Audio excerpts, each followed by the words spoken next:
Hai, berjumpa lagi bersama Bu Fe di sini di perkuliahan mata kuliah Rekayasa Transportasi. Kali ini Bu Fe akan mereview topik sarana moda transportasi untuk hari ini ya.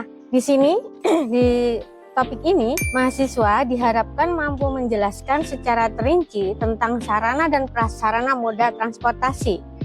Dan lebih dalam lagi, mahasiswa diharapkan mampu menjelaskan mengenai sarana moda transportasi darat, laut, dan udara. Mari kita mencoba mengupas jenis sarana angkutan yang digunakan.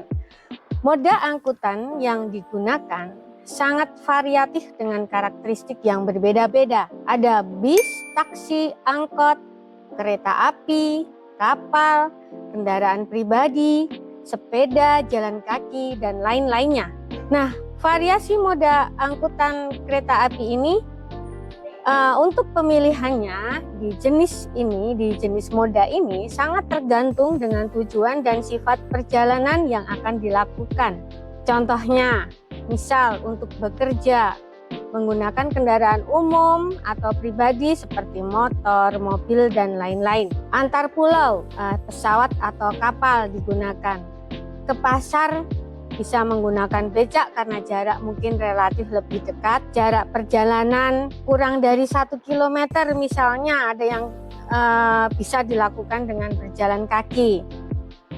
Membawa orang sakit atau meninggal, kita gunakan kendaraan khusus yaitu seperti ambulans. Pada anak-anak sekolah karena mereka masih muda atau remaja dan kebanyakan belum punya kendaraan, maka kebanyakan dari mereka ke sekolah dengan berjalan kaki atau naik angkutan umum.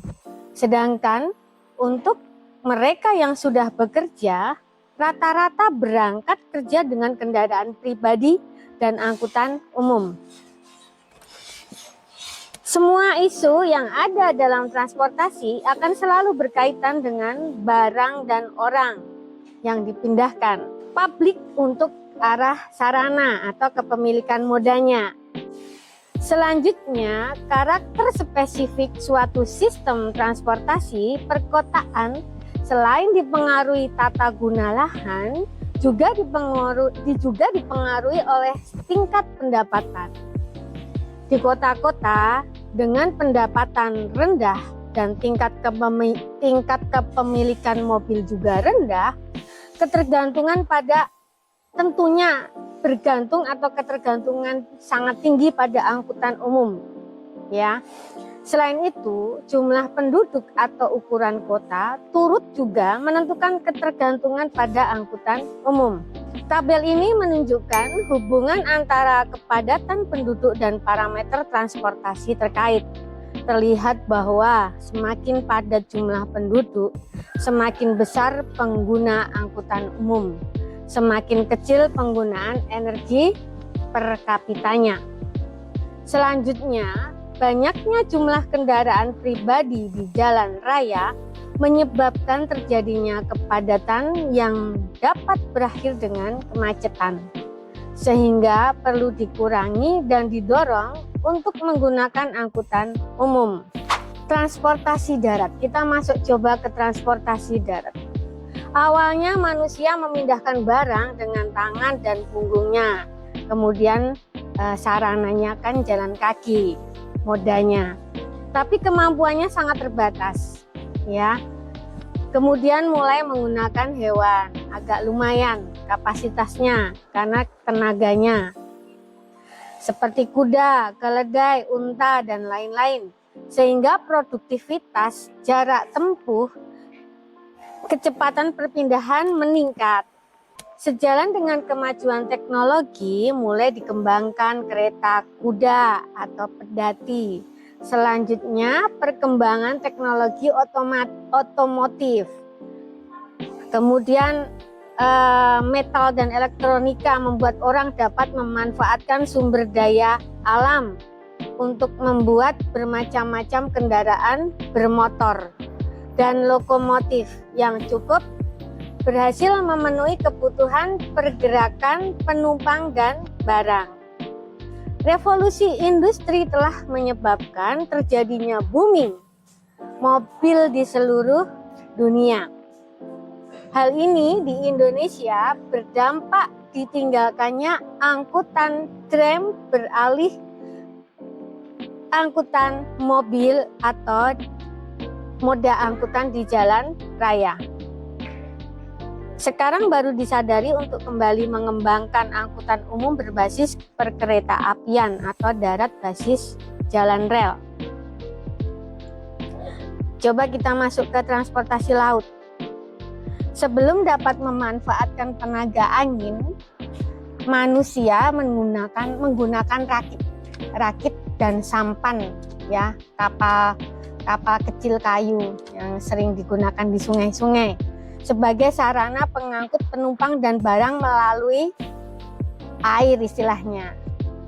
Dengan dukungan perkembangan teknologi, dapat dibuat perahu motor sudah menggunakan mesin, kapal laut berbagai jenis ukuran dan fungsi sehingga keterbatasan kapasitas, jarak tempuh, kecepatan dan lain-lain dapat diatasi atau diselesaikan. Indonesia yang terletak di persimpangan dua lautan besar dan dua benua sangat strategis dalam lalu lintas laut. Apalagi Singapura sudah terlalu padat. Jadi lalu lintas kapal-kapal tentunya akan melalui Selat Sunda dan lain-lain di perairan Indonesia. Pemerintah sekarang membuka jalur tol laut untuk memperlancar angkutan laut. Beberapa infrastruktur yang dikerjakan untuk hal tersebut.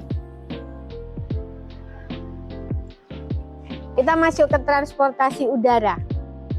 Seperti moda yang lain tadi, darat dan laut, di transportasi udara juga berkembang.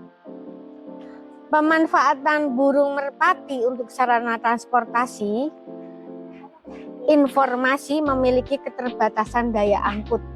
Sejarahnya demikian. Nah, perkembangan teknologi yang ada sudah dapat menciptakan pesawat terbang, helikopter, dan jenis-jenis angkutan udara lainnya.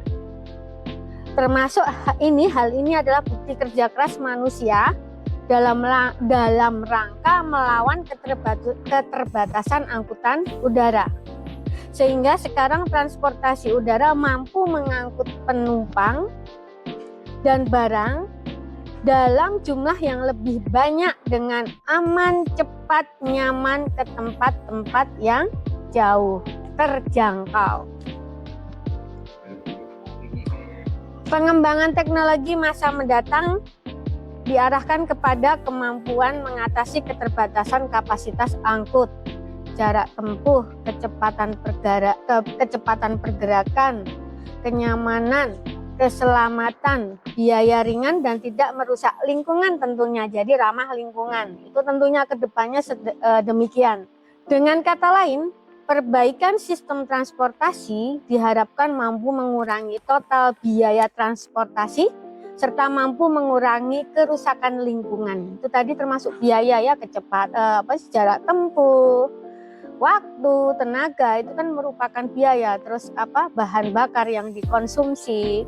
Nah, di samping pengurangan biaya transportasi atau pemampatan biaya transportasi, tentunya kita juga akan memikirkan ramah lingkungan. Karakteristik transportasi.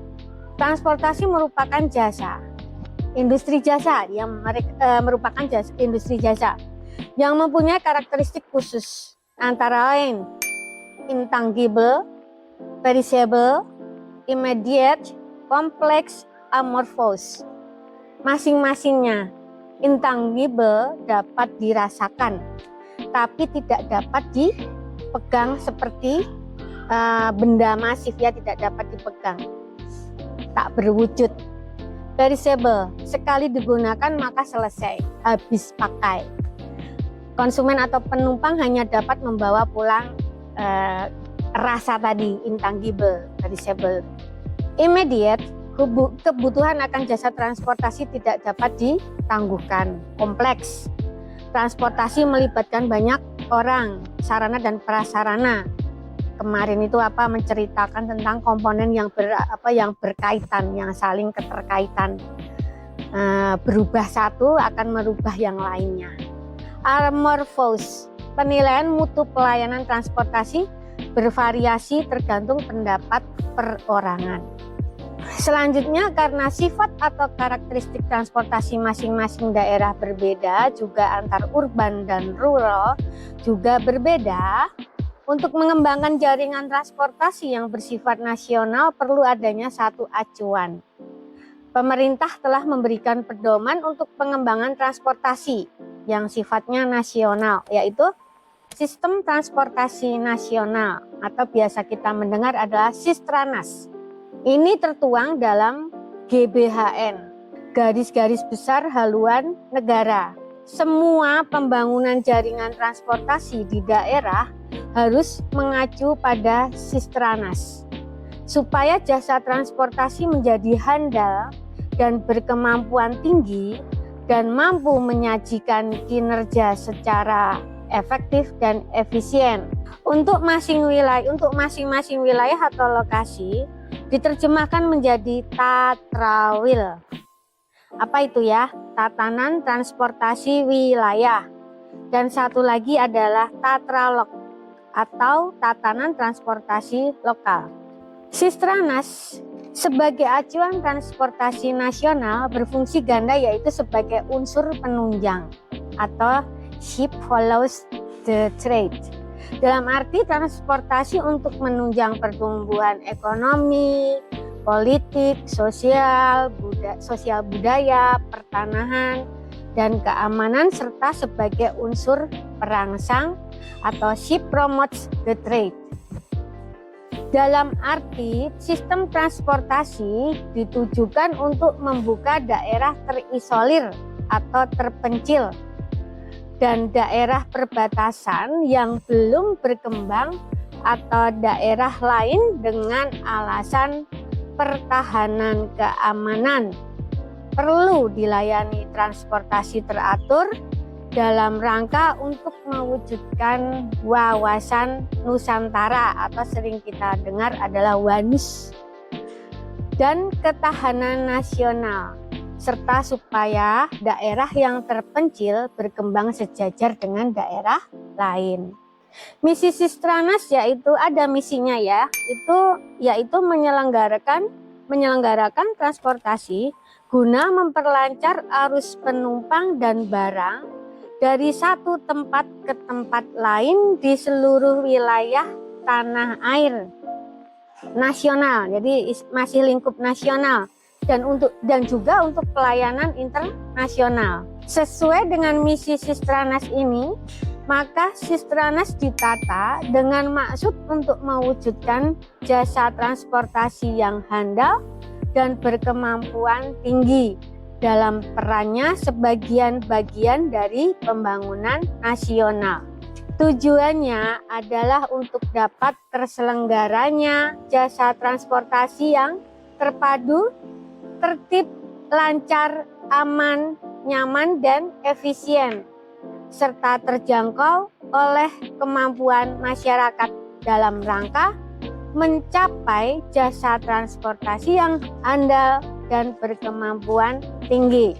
Ini merupakan maksud dan tujuan dari Sistranas. Pengertian Sistranas sendiri adalah sebagai suatu tatanan yang terorganisasi terdiri atas komponen-komponen pelayanan jasa transportasi secara nasional dan merupakan bagian sistem pembangunan nasional dari seluruh kegiatan yang meliputi kumpulan perangkat lunak, perangkat keras, dan perangkat pikir dari sistem transportasi darat, laut, dan udara, serta penunjangnya dengan proses saling memperkuat atau semuanya saling sinergis dalam tatanan yang membentuk satu kesatuan pelayanan jasa transportasi secara nasional yang berhasil guna berdaya guna.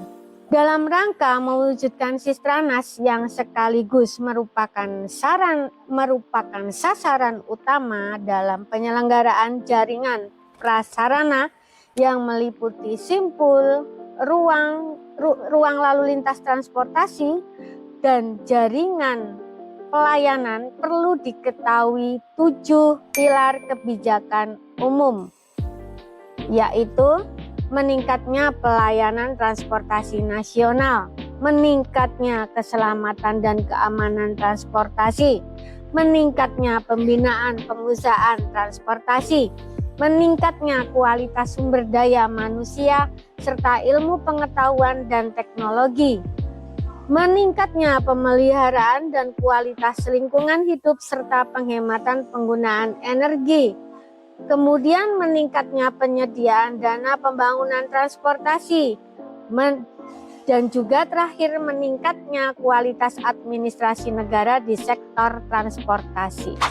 Ibu Verasa, perkuliahan untuk topik ini kita akhiri sampai di sini. Terima kasih. Jika ada pertanyaan, silahkan hubungi langsung Ibu Vero di email ini ya. Baik, terima kasih. Sampai berjumpa kembali pada video pertemuan berikut dengan topik yang lain bersama Bu Ve.